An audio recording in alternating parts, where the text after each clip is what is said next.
Whiskers, a scraggly calico, shivered, not from cold, but from the haunting echo of a nightmare she'd just witnessed.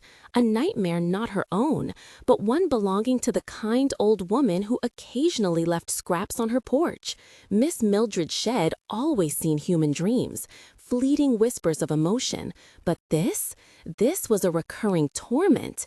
Miss Mildred was trapped in a crumbling Victorian house, searching frantically for something just out of reach, a suffocating sense of loss clinging to her like cobwebs.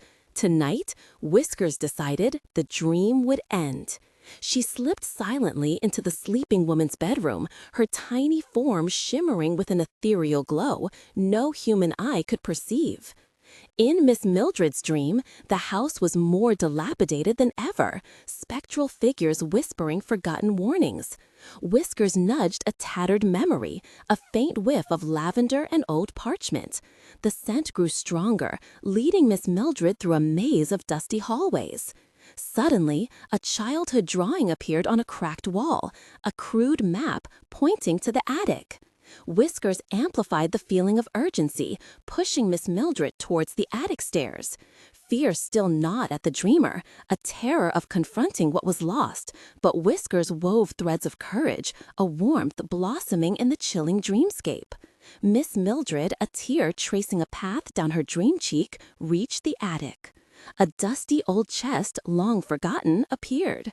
With a trembling hand, she opened it.